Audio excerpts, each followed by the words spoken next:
what is your position in relation to preservation of Quran? Is, for example, Hafs an Asim, riwayat Hafs an Asim, do you see it as preserved, munazzal from Allah subhanahu wa ta'ala?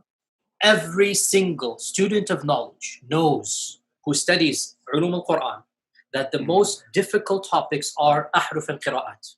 And the concept of Ahruf and the reality of Ahruf and the relationship of the Uthmanic Mus'haf with the Ahruf and the preservation of the Ahruf. Is it 1? Is it 3? Is it 7? And the relationship of the Qiraat to the Ahruf. When you do a deep dive is when things get very, very awkward and difficult. Many people are aware who listen to my lectures that I've mentioned the crises that happened to me at Yale. Now, for the first time, I'm telling you here, what was the crisis? I mentioned it, referenced it, but I never explicitly said it. Why didn't I say it? Because it should not be said in public. You can't handle the truth. This was not something I brought up in public. You can't handle the truth. And I would never bring it up in public. You can't handle the truth. And I don't think it is wise to bring it up in public. You can't handle the truth. This was the issue.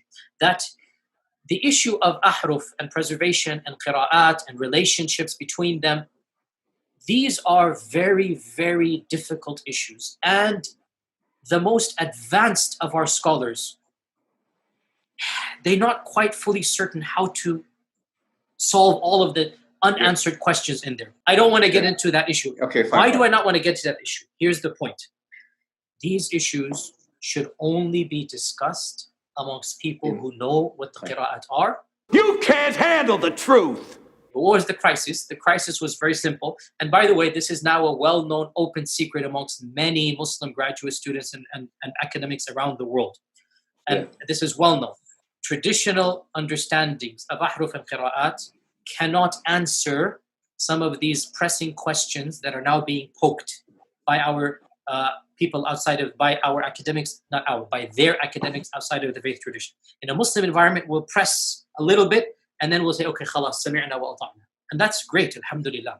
When you go to academia, they don't have that red line. And they're going to just, you know, the famous story of the emperor with no clothes. They're going to just point out, no, that doesn't make any sense. Well, that's not true, and this and that. And they'll bring issues, which I'm not going to mention explicitly, that you know are true because they're in your own books. They're not inventing anything new. They'll bring you riwayat, and they'll bring you athar, and then you add to that very well-known issues of, I don't even want to be explicit. You can't handle the truth.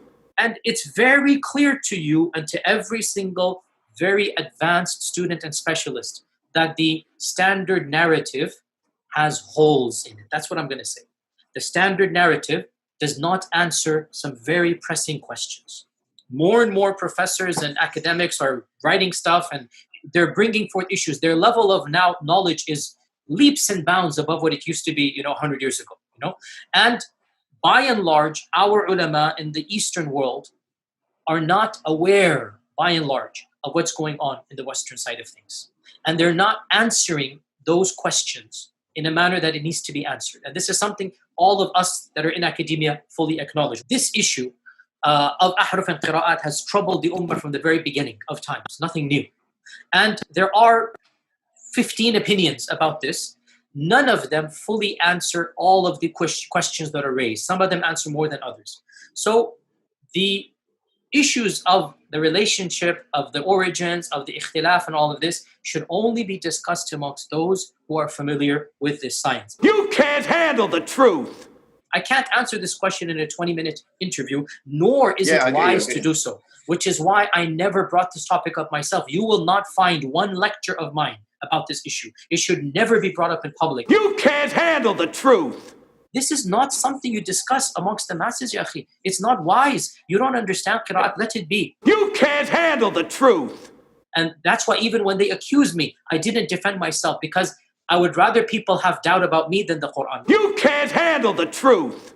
What is happening in the last few years is not me anymore. It's the Western academics. These problems are now becoming mainstream. If I were to give you a blank mushaf, and tell you to write what is munazzal verbatim from Allah into that mushaf with no human interference, would you write something which corresponds? It's not an easy answer. It's not an easy yes or no. After we get off this phone call, me and you, let's have a number of discussions. No problem. You can't handle the truth. It is kalamullah. It is But munazzal. what would you write? You're pushing me. You can't handle the truth. All of the qira'at are the Quran. All of the qira'at are authentic. Alhamdulillah. Leave it at that, ya akhi. Beyond this, honestly, I have no problem. We'll have a discussion or take my class. You can't handle the truth.